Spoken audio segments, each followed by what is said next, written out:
Oke Prof, selamat datang Prof. Wah seger banget. Alhamdulillah.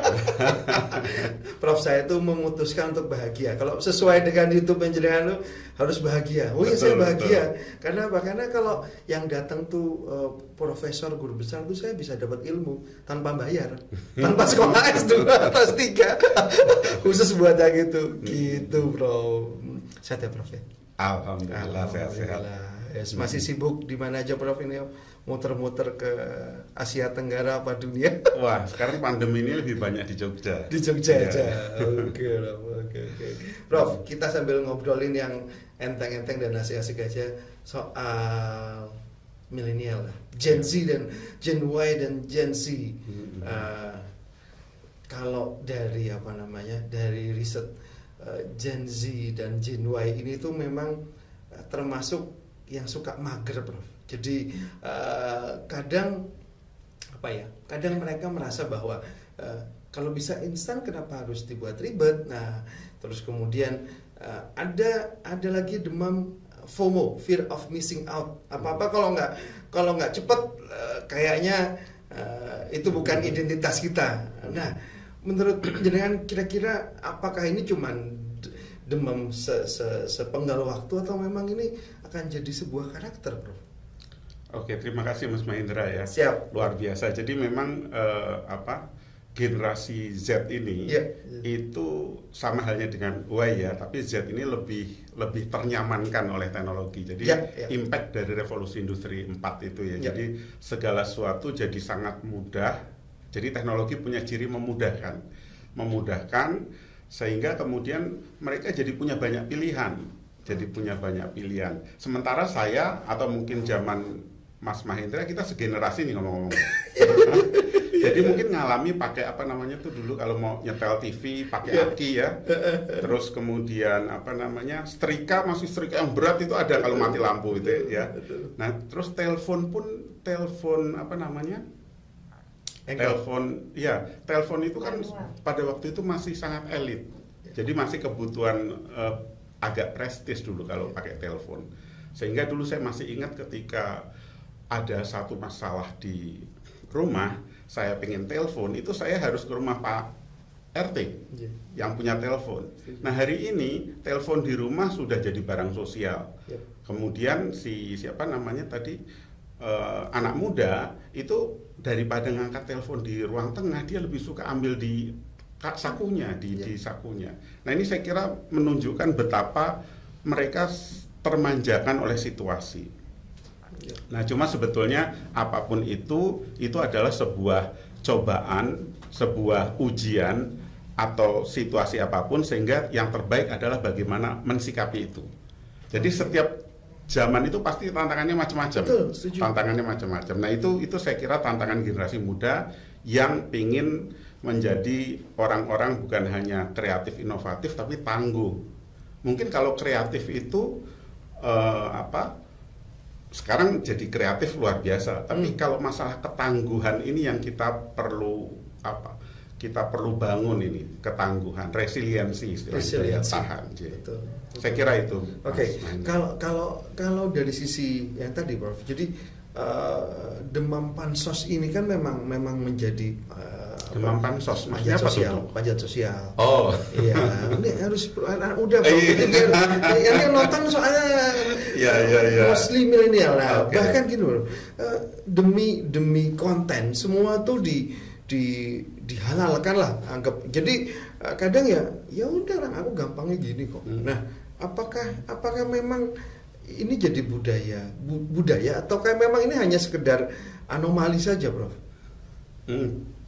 Oke, jadi sebetulnya anak-anak muda yang saya lihat itu punya potensi yang besar, punya potensi hebat ya untuk melakukan achievement sampai di situ.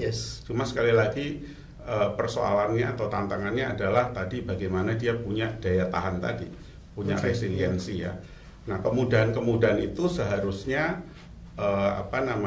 menjadi hal yang bisa dijadikan utilisasi supaya dia bisa improvement lebih baik lagi. Nah, ininya men-triggernya, memicunya dari mana, Bro? Nah ini menarik nih. Sebetulnya kalau dari sisi perilaku pen-trigger itu bisa sifatnya eksternal, jadi bisa melalui education, bisa dari keluarga, bisa dari lingkungan. Tapi sebetulnya yang jauh lebih penting adalah bagaimana memunculkan sesuatu itu dari dalam. Jadi dia punya satu kalau kita bicara psyche, ini agak berat dikit, nggak apa ya? Iya. Ya nggak berat sih sebetulnya. Psychological capital, jadi modal psikologis. Jadi dia harus punya harapan. Kadang-kadang saya kalau ketemu mahasiswa, saya tanya cita-cita, belum tentu mereka langsung tergambar apa yang akan terjadi di masa depan buat dia, apa yang akan dia raih. Yang kedua adalah optimisme. Jadi seberapa optimis dia untuk mencapai apa yang dia cita-citakan. Kemudian yang ketiga adalah self-efficacy, percaya diri. Jadi dia percaya diri untuk merealisasikan itu. Dan yang keempat tadi adalah resiliensi. Nah, saya kira PR-nya sebetulnya ada pada resiliensi, kemudian optimisme ya. Nah, ini sebetulnya kalau dalam wilayah pendidikan di business school itu adalah karakter. Jadi kita bicara mengenai karakter, bagaimana menyiapkan karakter yang optimis, karakter yang antusias, karakter yang confidence. Sehingga kalau saya masuk kelas itu biasanya gini Mas, saya begitu masuk kelas saya cek seberapa nih bahagianya Anda. 0 sampai 10 berapa nih bahagianya. Jadi kalau saya inginnya lebih dari 10. Supaya apa? Supaya dia bisa blessing others. Ya, dia bisa sharing banyak hal. Nah, saya kira ini sebetulnya kesiapan atau readiness dia untuk berinteraksi dengan lingkungan. Saya kira itu salah satu kunci penting tadi mengenai karakter tadi ya. Nah, karakter itu sebetulnya mulainya dari hal-hal yang sepele, sebetulnya dari yang kecil. Bagaimana ketika tiap waktu ini kita setiap tarikan nafas itu kita ngerasa bersyukur. Nah, ketika kita merasa bersyukur, ini kan sebetulnya pintu masuk ke bahagia tuh. Iya betul. Jadi kita jadi senang. Jadi sebetulnya kalau kita sedih itu karena kita mikir hal-hal yang membuat kita sedih. Ya. Tapi kalau kita, masuk gitu pada setiap tarikan nafas, kemudian masuk ke paru-paru kita, ke seluruh sel tubuh kita, bahkan sampai ke DNA kita, sehingga kita ini jadi bahagia secara otomatis. Tapi gini Prof, mau nggak mau kan kita disajikan nih konten-konten ini kan selalu konten-konten yang kita lihat ya di internet. Ini adalah konten-konten yang emosional, yang kadang membuat orang-orang baperan dikit-dikit. Nah bagaimana boro-boro mau mikirin bahagia Prof, karena belum apa-apa, orang-orang udah dibawa ke sono gitu. Iya Prof. Ya gimana Prof? Nah, saya kira ini perlu memang partisipasi dari orang yang lebih tahu ya, keluarga ataukah lingkungan terkait dengan aspek awareness ya, kesadaran. Jadi kesadaran bahwa sebetulnya kita ini kalau nonton itu dampaknya seperti apa sih? Jadi kesadaran itu penting sehingga kita bisa menyadari sesungguhnya emosi kita ini ya, perasaan-perasaan kita naik turun sebetulnya. Tapi orang yang tahu itu bisa punya alert sistemnya lebih, saya ini lagi bad mood nih. Nah, itu kan alert sistemnya kebaca tuh. Tapi kalau kita tidak tahu, tidak aware, maka seakan-akan udah taken for granted. Saya itu memang kayak gini nih. Saya itu memang seperti ini. Akhirnya dia hanyut di situ. Jadi orang ketika ada masalah seperti itu, malah misalnya putus ya, anak muda tuh putus pacaran, lalu dia malah nyetel lagu-lagu patah hati. Betul. Nah ini kan artinya melanggengkan perasaan itu. Tapi dia tidak berusaha escape atau mengatasi problem-problem itu. Betul. Nah ini saya kira salah satu awareness itu di situ. Jadi menyadari. Kalau orang yang sudah punya ilmu itu bukan berarti kemudian dia nggak pernah bad mood, ya bad mood pernah, tapi kemudian dia segera tahu nih, harus segera saya atasi. Kalau yang ngekos sendirian Prof, misalnya lagi ngekos, keluarganya jauh, terus kemudian teman-temannya juga lagi pandemi belum balik juga, nah gimana Prof caranya menghadapi kayak gini nih? Oke, kalau nasihatnya MH Ainun Najib itu kan bergaul dengan anak orang-orang baik. Kayaknya ada bergaul dengan orang-orang baik gitu ya. Nah, pergaulan itu kan menimbulkan energi-energi positif. Biasanya kalau frekuensi kita ngeluh, nanti ketemu sama teman-teman yang juga ngeluh. Kalau kita frekuensinya optimis, itu insya Allah ketemunya dengan orang-orang yang frekuensinya sama. Makanya harus ngopi ya Prof. Harus ngopi bareng-bareng gitu. Ya, setuju. Iya. Tapi bukan berarti terus kemudian terhanyut gitu tuh nggak bisa hilang ya. Ya tinggal tergantung orangnya lagi kan Mas dulu. Betul. Jadi sebetulnya kata kuncinya gini Mas Mahendra. Jadi kita itu punya kita itu meyakinkan bahwa kita ini sebenarnya sutradara diri kita sendiri. Kita ini aktornya gitu. Jadi kita sutradara, kita menskenario, lalu kita melaksanakannya aktornya. Jadi kita eksekutor juga, sutradara sekaligus eksekutor. Sehingga ketika tahu, oh ya, kalau kita bersyukur rahmat Tuhan semakin banyak, kita bahagia, pergaulan jadi lebih nyaman, ya kita buat aja keputusan itu. Jadi bahagia itu sebuah keputusan. Tapi bukan berarti cuek kan Prof ya? Maksudnya seolah-olah jadi kehilangan empati atas kondisi, bukan berarti sono kan. Jadi kadang teman-teman kan mikirnya, mungkin ada teman-teman yang anak-anak muda yang berpikir bahwa bodo amat, yang penting saya happy, mau seperti apa itu bukan urusanku. Apakah selfness yang begitu atau bagaimana Bro? Oke, ya. Kadang-kadang orang ketika ada problem itu seringkali dia nggak tahu sebetulnya bahasa yang dia katakan apakah dia sebetulnya bahagia. Tapi ketika dia bilang bahagia, jangan-jangan ini escape aja. Dia lari dari kenyataan atau Nah ini saya kira hal yang harus betul-betul dia sadari betul. Jadi yang namanya bahagia itu sebetulnya bisa kita lihat dari dimensi waktu, Mas Mahendra. Jadi kalau tapi kan usia kita sama, jadi waktunya ya hampir sama ya.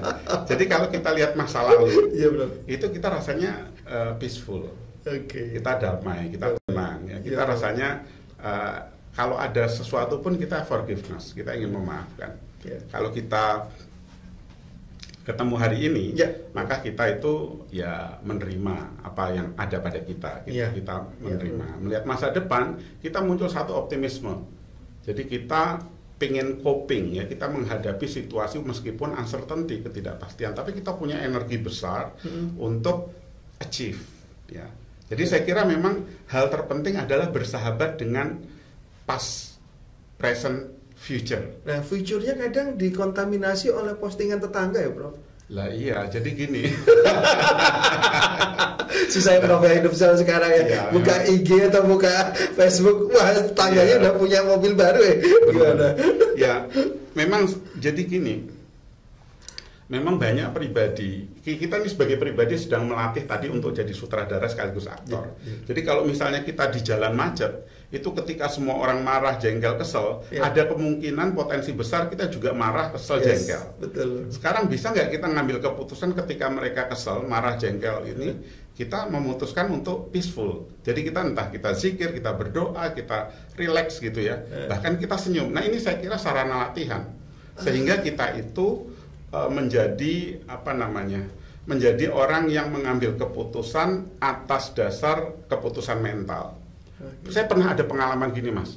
Saya itu pernah mau ke kampus kemudian di perjalanan itu waktu itu waktunya udah mepet nih. Saya lewat jalan itu sempit. Di depan itu banyak bebek yang lagi dianggon. Lah keputusan saya kalau saya marah ngumpat-ngumpat dan sebagainya nggak berubah Mas. Waktu itu saya bilang karena saya menyadari tadi knowledge tadi ya, pengetahuan tadi, lalu saya tarik nafas, kemudian saya ngambil keputusan yang berbeda ini sebagai sarana berlatih. Jadi waktu itu saya malah mendoakan semoga bebeknya tambah gemuk. Terus saya doakan petani bebeknya. Bahkan ketika dia berlalu, saya sempat dada gitu ya. Lah saya terus mikir, perasaan saya pertama jadi lebih tenang satu. Yang kedua, itu tahu-tahu jadi lebih cepat. Prosesnya perasaan lebih cepat. Jadi saya pun sampai kampus kondisinya tetap nyaman gitu loh. Tapi kalau tadi saya ngambil keputusan marah, jengkel, kesel, mungkin saya dapat yang negatif banyak. Itu satu pengalaman ketika kehalang bebek tuh. Itu simpel ya Bro. Simpel. Apalagi kalau misalnya dengerin keluar dari komplek, dengerin motor tetangga baru, wah itu lebih ini lagi. Kalau kita senyumin gitu malah apa Bro ya. Betul. Oke Prof, kita break dulu aja. Kita lanjutkan di segmen berikutnya Bro. Oke, terima kasih Mas Mahendra.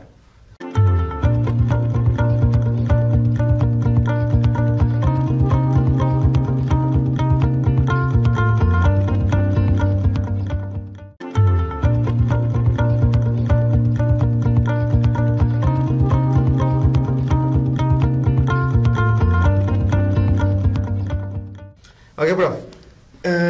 Sebagai guru besar manajemen sumber daya manusia, Prof, kita tahu pasokan millennials kita di Indonesia ini sangat berlimpah.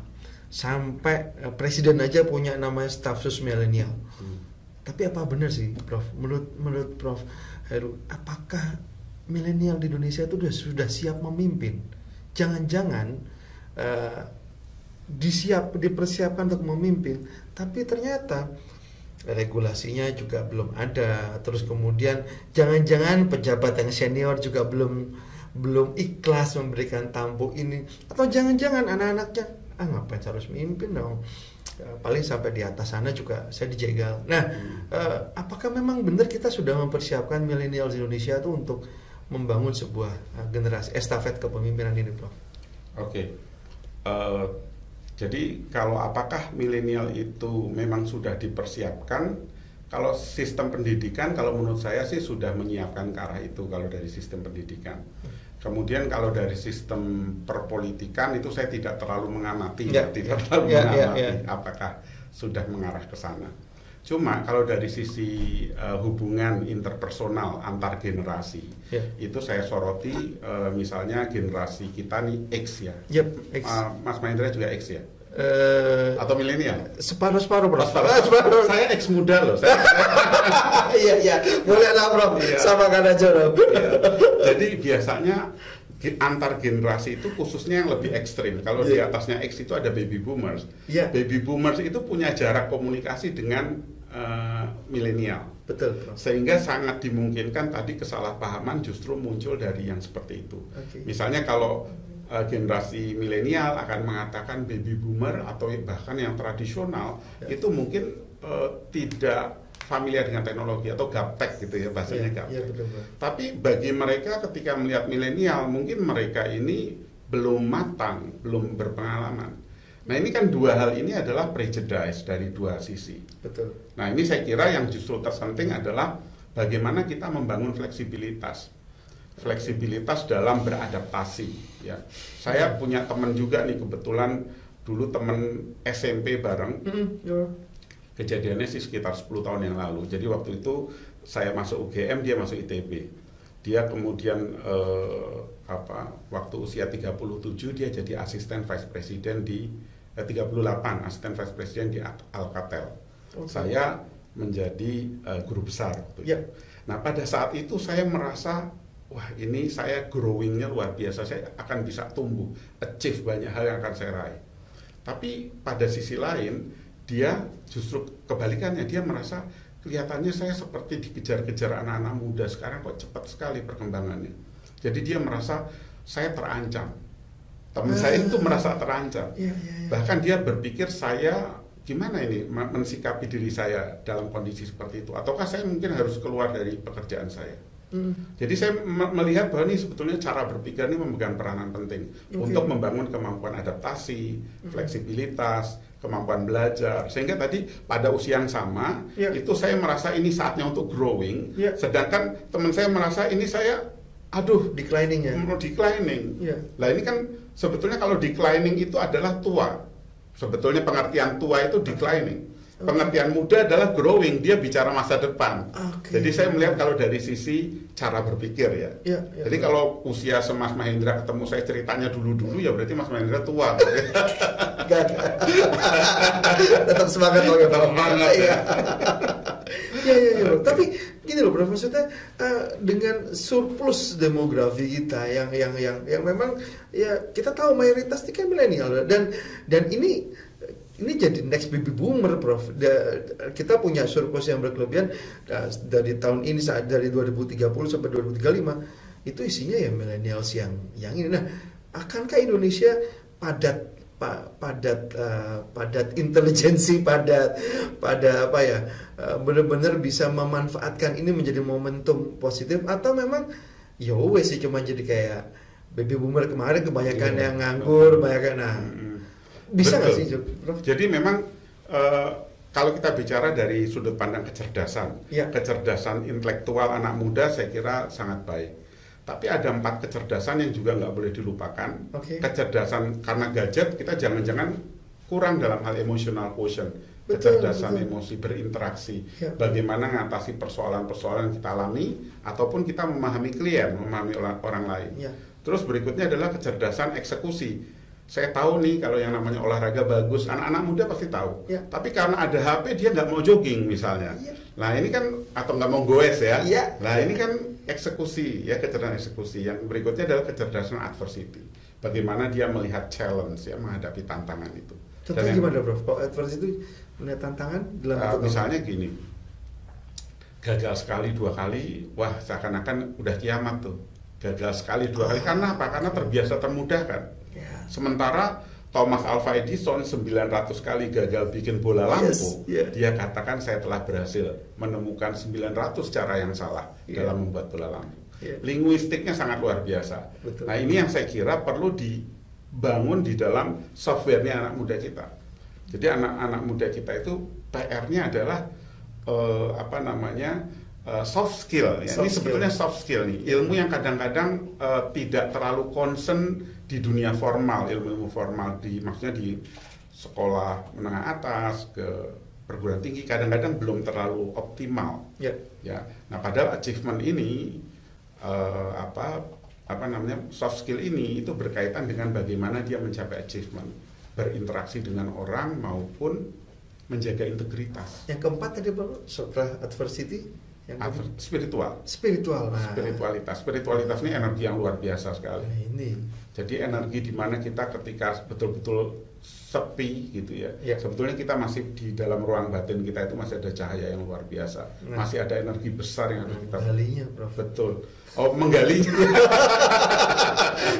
Kebiasaan enak ya, Prof, ada gitu. Iya. Susah ya ada itu. Iya. Itu Nah, saya kira mungkin ini PR buat kita juga ya, bahwa anak-anak muda ya sekaligus penting untuk menyadari dirinya sendiri ya. Yep. Yang namanya conscious incompetence. Apa yang tidak kompeten dari diri saya? Ini kan banyak orang melupakan conscious incompetence. Padahal incompetence ini, conscious incompetence awal belajar. belajar. Jadi kalau saya menyadari saya lemahnya di sini, maka saya kemudian akan belajar. Ya.